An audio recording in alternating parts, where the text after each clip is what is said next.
Welcome to the Harris-Made Chef Services Tailgate Show.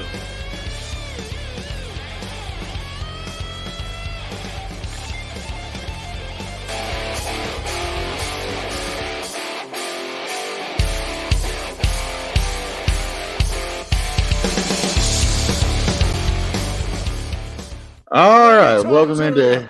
Oop, my bad. A little bit of premature detonation. Rocket Sanders shout out. Welcome to the Harris-Made Chef Services Tailgate Show, presented by Inside the Hog Pen and Rock City Wraps. Obviously, I'm not Marcus MC Carlton or Razorback Zach, but we got Jesse the Beard Thurman right beside me. Jesse, how you doing today? Doing good. Been laying around watching some football. I was watching old Vandy beat up on Bama, which they are driving, but it's a much closer game than the first half already. Yeah, this one's definitely going to be a nail biter. It's like, I don't know if you just saw this third down conversion they just had, but they've had 2 third downs in a row where they get the first down by the, skin of their teeth. But that's not why we're here. We're here to talk about the Razorbacks and the eventual national champions of this day, Tennessee Volunteers. Playoff contender, yes. National champion, I don't think so. But they're definitely going to be in the playoff picture. That's definitely the most positive thing I've heard you say today. It's football day. Can't be positive. Got to be realistic. So, Jesse, I don't know about you. So I've been watching College Game Day a little bit, SEC Nation a little bit, and everybody keeps on talking about us in this way of like we're just some gigantic step up from like Oklahoma. I don't know what these people are seeing. Do you? I think it's because in today's football, people love offense. And Oklahoma, to say they don't have an offense is, that's understatement of the year. At one point, they had the worst quarterback in the SEC and 5 of their starting wide receivers on the bench due to injury. So, yeah, they're lacking in offense. That light's a little bit better. As good as our defense is, though, Oklahoma's got a stout defense. Yeah. I think if we were to play Oklahoma this year, it'd be a good game. I think we're about on even playing field with Oklahoma. But the step up that I'm seeing in the media, I just don't see it. I don't either. And like, I don't know. So the biggest problem is coming from what DJ Williams keeps on preaching on this offensive line. Like, there's a lot of problems right now, a lot of MAs, missed assignments, and mental problems going on. We're missing we're missing slide protection calls. We're having free runners run in. It's just, I just don't see us being able to hold them down, hold the defensive line down. We haven't been able to do it all year. And if I was a defensive coordinator planning to coach against this team, I'm stacking the box and say, try to beat me throwing, bro. I don't think you can. And I'm putting my best pass rusher against Blackstock since he's playing out of position. And Tennessee's the number 2 defense in the country right now? Something like that. Like, we thought A&M's defense was good, which, boy, they showed out today. But Tennessee's going to be just a little bit bigger, a little bit faster, a little bit more athletic. And we've got to have – I'm hoping that Mateos and Pittman and Petrino got together and we've got some kind of help for Blackstock on that right side. Otherwise, it's going to be a long day for Talon back there. And it does seem – I'm sorry to cut you off, but it does seem like the right side is our problematic side right now. I don't know if Petrino needs to go back to the days of switching the offensive lineman, strong side, weak side, but I don't know. Blackstock's feet's got to get faster. He's got to be able to do a good kick step, and he's got to be able to wash people down if he's got to wash them down. But I don't know.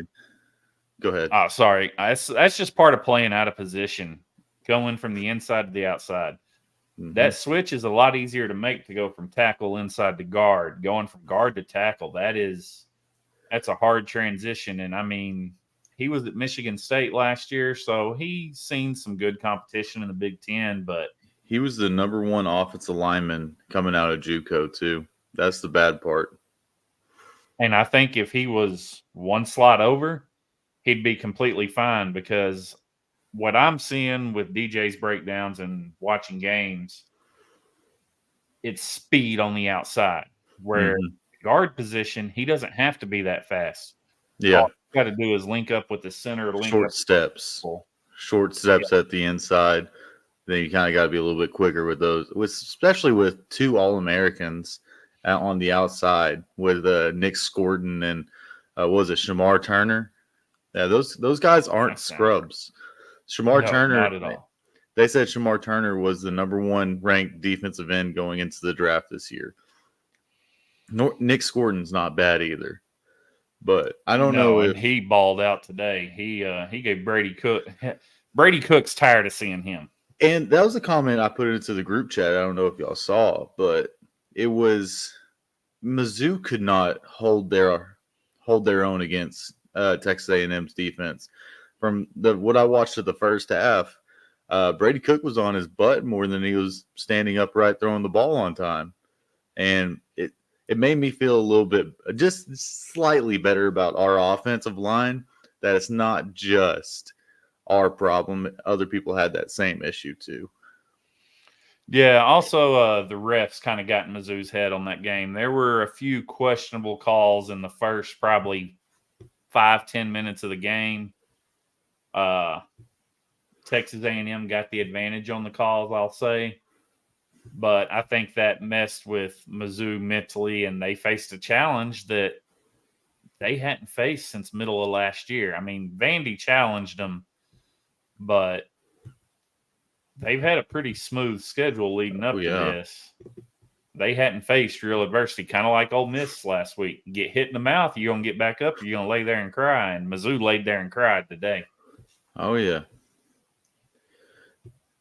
We're looking at real quick, I got to give a shout-out to Meeks, D-Mad. I got my shirt in. Thank you, Michaela. Got the beard on the front.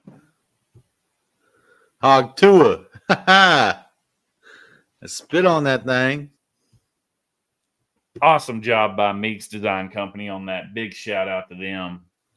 Those came in. I had to rep it on the show today. I was hoping to have it to rep Thursday night, but U.S. Postal Service, we'll just say it's a government-run agency.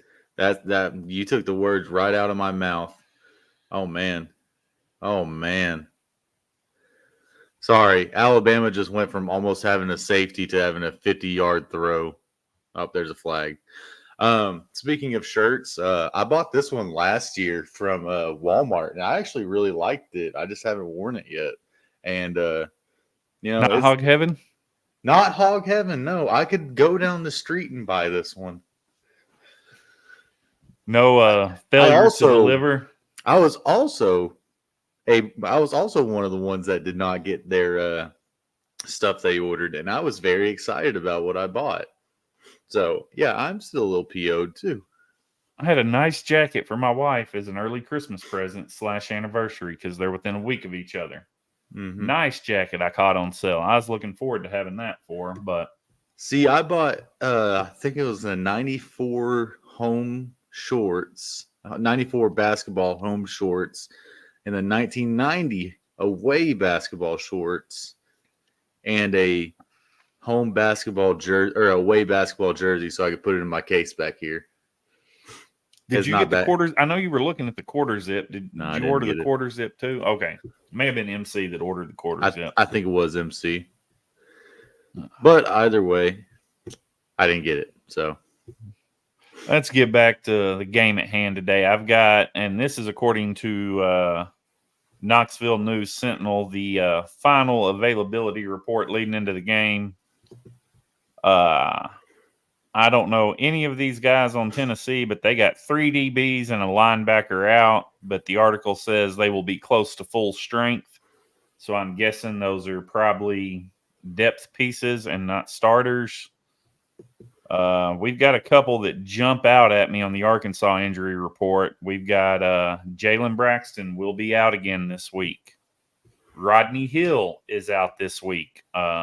So I'm going to miss having that quick little shifty back there, but maybe Braylon Wrecking Ball Russell will get some more carries and see what he can do.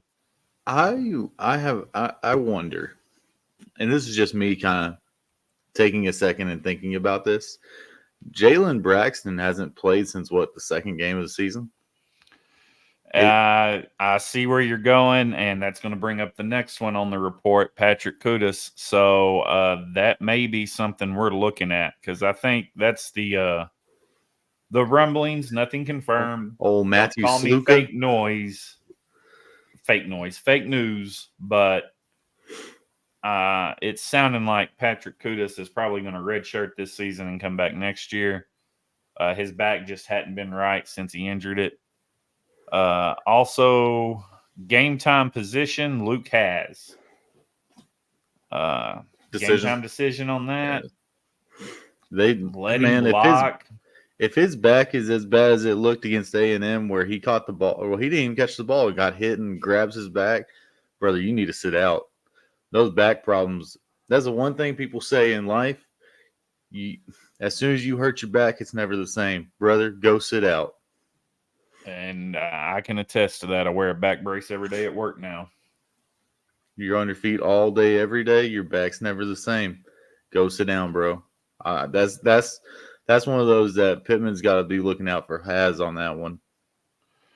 Yeah, I mean, he's doing all right blocking, but when he has to take off and run or cut, he immediately grabs that lower back. Something's not right.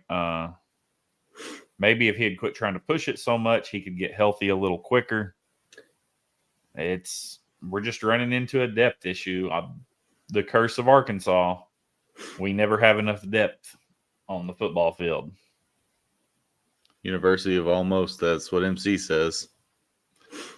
We almost always almost win.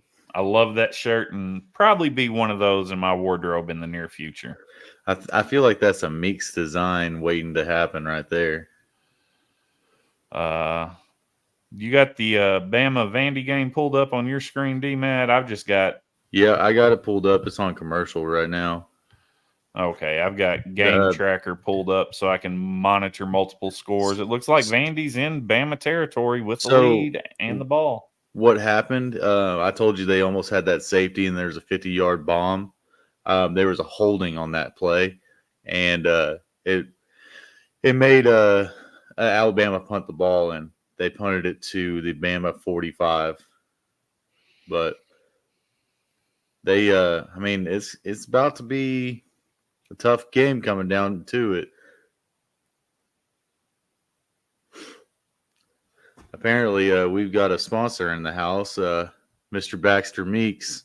He sent that shirt to Michaela the other day. I'm guessing that one's going to be in the rotation here soon. Always good to have Baxter in here. Baxter, what do you think we're going to see this afternoon? Give him a minute to comment back on that. Some other scores going on. I'll just jump on a couple scores real quick. Auburn trails Georgia 13-28. Georgia's got the ball in the fourth quarter. That one's 7 minutes left. It's at Georgia. I'm going to go ahead and say Georgia's got that one wrapped up. Yeah. Ole Miss they're back. They got rocked last week, but they're up 27-3 on South Carolina. And South Carolina, I don't think, is doing much of anything today. Hey, real quick, Baxter, this isn't just for you, but we do want to hear yours too. What is your score prediction on the day? That is what we want to know. Loki, give us your score prediction. I know you said that Tennessee's going to win like the rest of us, but we want to know what y'all think the spread's going to be. I'll kind of go over what I think is going to happen today. There's a lot of people that were saying that it's going to be a close game going into the fourth. I'm kind of thinking it's going to be a 35-17 type of game. Our defense is going to kind of hold us in there a little bit. I don't feel like our offense can score more than 20 right now. I don't feel good about that at all. So I feel like right now it's about 35-17. We're going to be able to put a couple of points up, but not Alabama. Tennessee's going to be able to. Wow. Tennessee's just going to put up all the points they can. Are you watching the Vanderbilt game? I seen it on the game tracker on my screen. That's why I threw my arms up. Anchor down, baby. That was the most, oh my God, are they really about to do this play? So it is 4th and 1. They had a 3rd and 9 and got 9.5 yards. And so instead of punting it or kicking the field goal, they decided to go for it. My thought process was downhill run, downhill run, downhill run. Apparently that was Alabama's too. They had a play action pass. Pavia kind of bought some time, had a guy throwing it, having a guy running a post route right down the middle behind Alabama's defense. Barely fingertip catch for a touchdown. Put points on the board. That's all that matters. Vandy's had a couple good plays today. I think it was a 3rd or 4th down earlier in the game. They ran an option, but he pitched inside, and dude just scorched the Alabama defense for a big gain. And they've had a couple of plays today. They have one on their last drive that kind of like, I don't know if you just saw me kind of like do something over here. They ran a little go route on the sideline. And Pavia put it in a bucket, and it just went through the receiver's hands. Like had room and everything. Probably walks into the end zone. Receiver just drops it. I'm just like, come on, man. Baxter's coming in with 48-14. That's probably a good score. And Loki says, I had 52-7. I do not have high hopes. What was your score, Jesse? I don't remember. It was like 53-10, 53-14, something like that. It was game in hand by early 3rd quarter. Yeah. I think it's going to be in hand, but I think it's going to have to be the 4th quarter was when it's really in hand. There's going to be a lot of empty seats at the 4th quarter, I think. From what I'm hearing, there's a lot of orange in Fayetteville, so those seats may not be empty. It just may change the overall color of the stadium. I will give Tennessee fans credit. They are very passionate, and they also have money. So they are able to travel very well. Baxter coming in. 21 of the 48 points will be scored off turnovers on our end of the field. That's a very, very astute observation. That is a hot take, and that is a hot take that I would put money on. Yeah, that one's very easily to be believed. I don't know. You know what? Let me pull up Bet Saracen real quick. There's probably an over-under on turnovers for the day. No, we're not sponsored by Bet Saracen.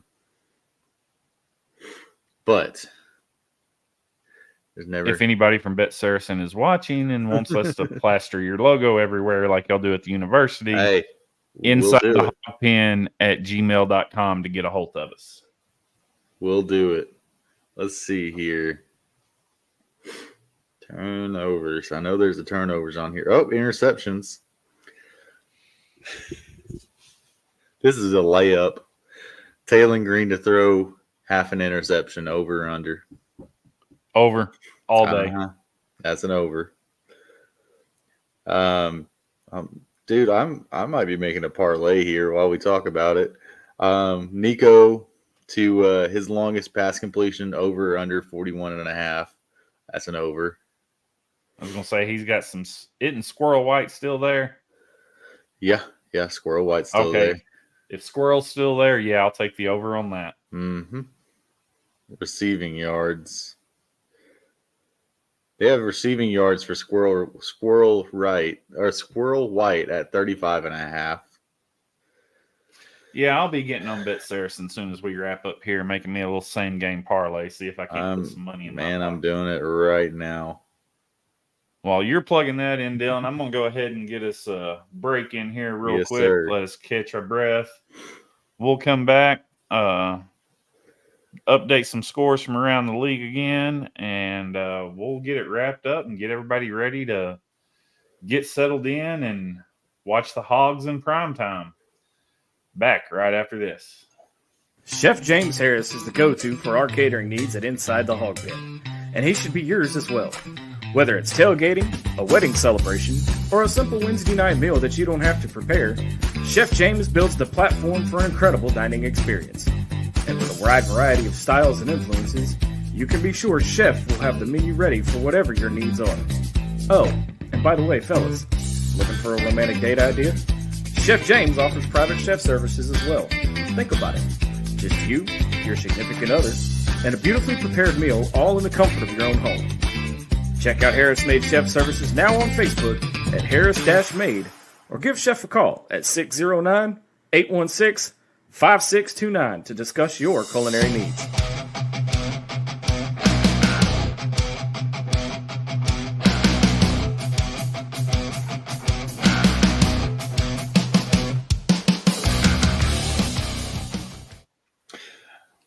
All right, welcome back to the Harris Made Chef Services Tailgate Show, presented. Jesus, my head's not working. Presented by Rock City Wraps. Jesse, Baxter's paying, put 1,000 on it. I gotta throw this one up from Loki too. Vol fans came at us in the comments on our socials this week. Credit to them and Aggie fans last week showing up. We love to see it. Absolutely. We've had the other fan bases getting involved, talking a little trash, and they have every right to until we can shut them up. We're not going to either. I'm not looking forward to this one. I wish we had a little better matchup in prime time than this one, but who knows? You never know. Nobody thought Kentucky would go beat Ole Miss last week. I don't think any of us at the ITHP crew had any thoughts that Texas A&M would dismantle Mizzou like they did. And I'm glad I can just about game. I'm gonna be honest with you. I can just about guarantee you nobody in the country expected there to be 1 minute left in the third and Vandy to be leading Alabama 30-28. Yeah, but they just confirmed the touchdown too, so. But did you see the stands? Because Vandy, they got their whole stadium under construction right now. Only holds about 29,000. I'd say about 20 are wearing crimson. I saw the Vandy section. I'll put it that way. You saw the Vandy section at their home stadium. That's a problem. Come on, Vandy, do better. Y'all got a good team this year by at least Vandy standards. At least we don't have to listen to the Whistler. That's a positive. True. I wish we got to play Vandy every year. When was the last time we played Vandy? I'll be back. I'll Google. But I know we've played them within the past decade, but was it in the Chad Morris era? I don't think it was in that era. And if it was, they beat us because Chad Morris never won an SEC game. Winsipedia. That is Loki's favorite thing. 2018 Vanderbilt. You called it. How bad did they beat us? Try to find that. Hold on 1 second. I was going to say South Carolina is driving and about to score, but it's 4th and 9, so they're probably not going to score. And they did not. 45-31. I got to give the Razorback football one of these. Sausage. That was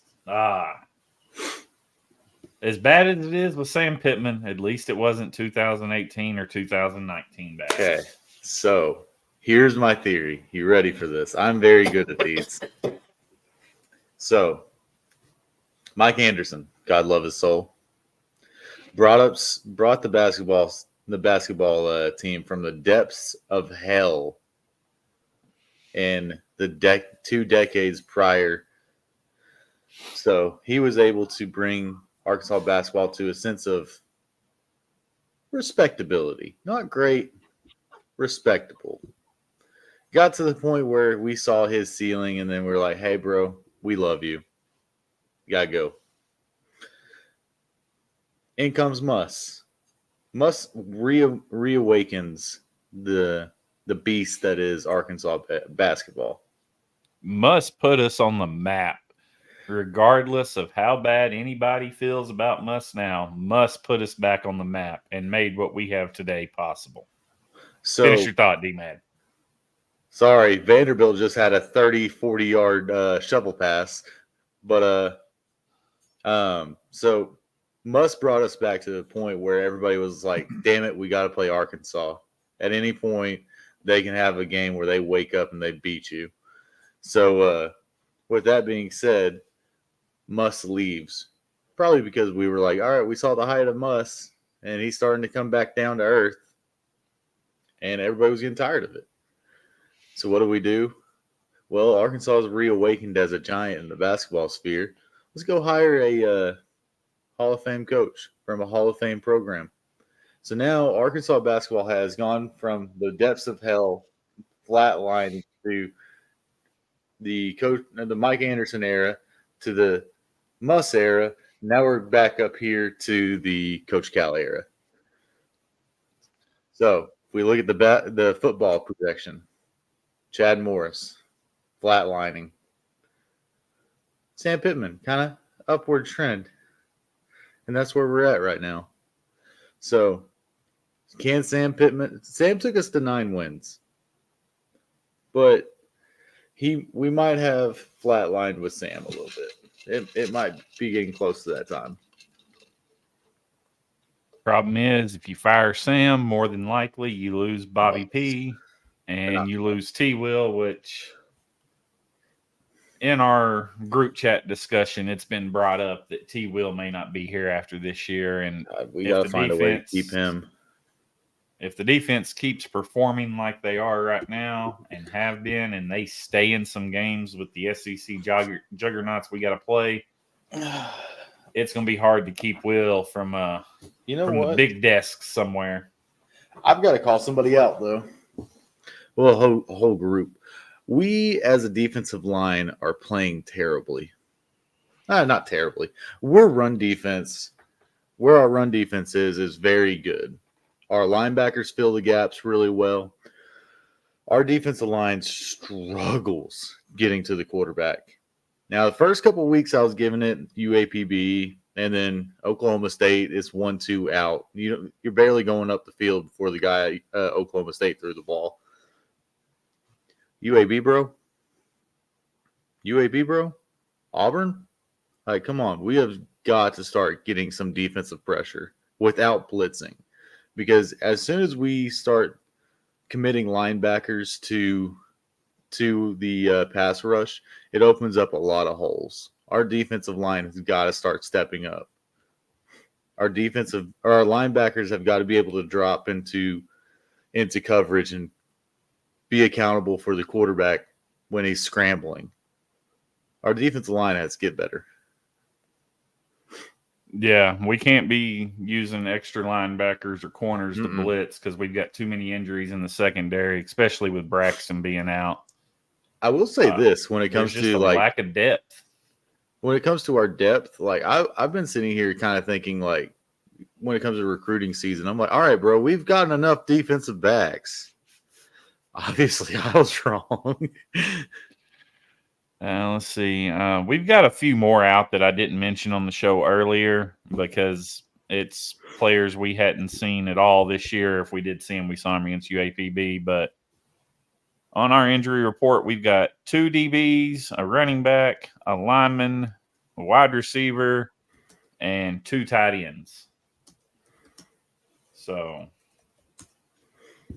Baxter's got a good comment here. We have to realize an 8-4 season is good. Sprinkling the occasional 10-2 season, we have god-awful schedules every year.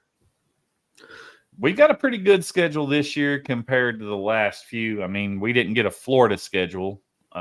by some miracle. But Baxter makes a really good point right there. A really good point.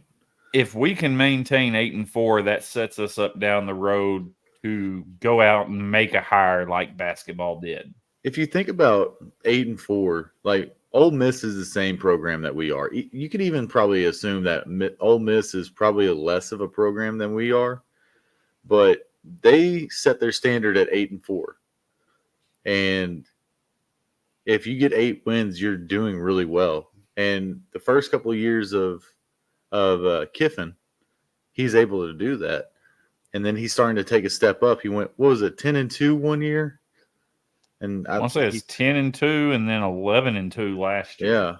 Yeah. He's been stepping up a lot. And it's just one of those things like they set their standard at 8-4, get to 8-4, and then you have an ability to go higher. As soon as the standard is 8-4, that's when you have an ability to grow higher. We set the standard at 10 wins, and it's unattainable.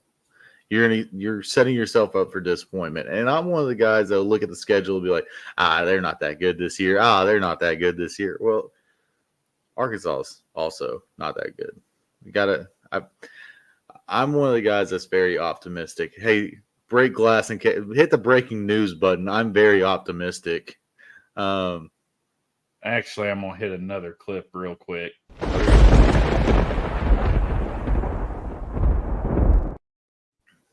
Vandy's in the red zone. Anchor down, baby. They're driving too. 3rd and 1, and they ran 12 yards on Bama.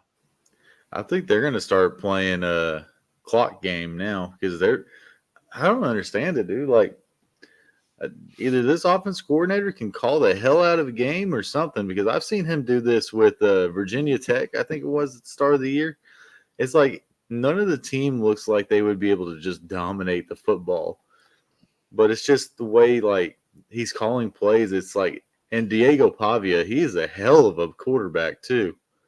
He is always making the right decisions. And they just get 3-4 yards at a time and call it good. 3-4 yards at a time, call it good. See, I heard on the radio this week that Kalen DeBoer went around placing rat traps all over the Alabama facilities. He is doing everything. He did everything in his power leading up to this game to keep Alabama from overlooking Vandy after beating Georgia, and it just wasn't enough. Just wasn't enough. Yep. 3rd and 3 for Vandy. Hey, did you see Loki's comment?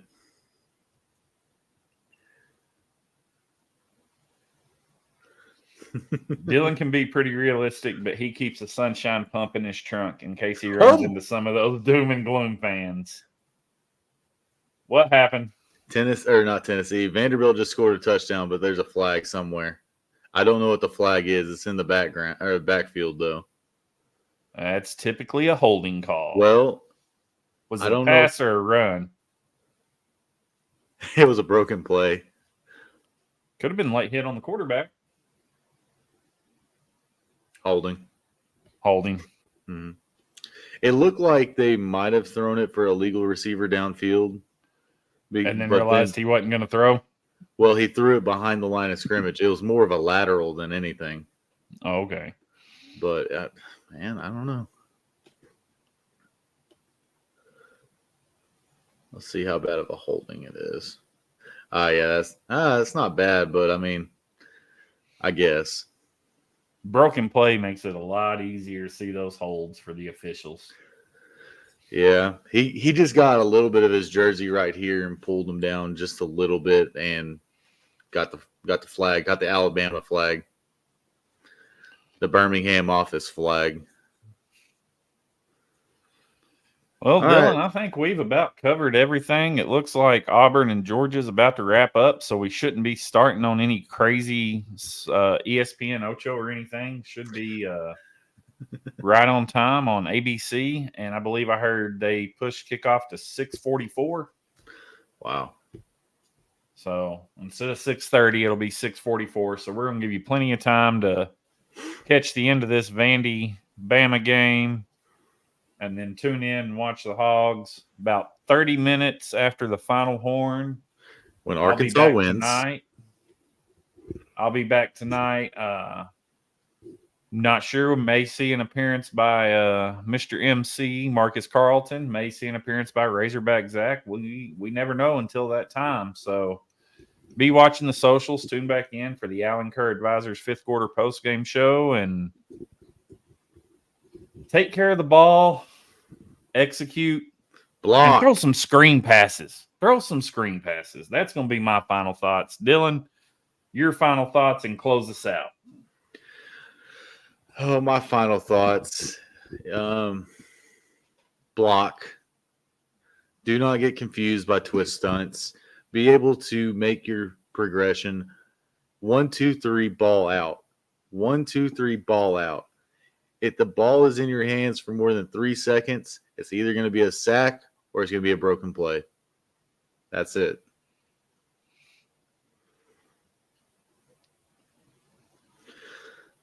Believe in the ball and throw yourself, says Loki.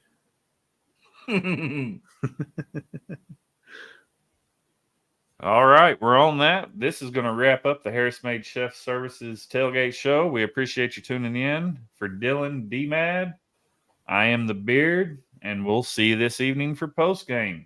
Have a good one, y'all. Hey, Hawg Fanatics. We at Inside the Hog Pen are thrilled to announce that SeatGeek is now a sponsor. As brand ambassadors, we're excited to share that SeatGeek is a ticket app that simplifies the ticket buying process for all your favorite events. They provide a 0 to 10 score for each ticket, with green indicating a good deal and red indicating a not so good deal. As a special offer, Hawg Fanatics can get $20 off their first ticket purchase by using the code INSIDEHOGPEN. Check out our socials for the link and remember to use the code INSIDEHOGPEN. Yeah!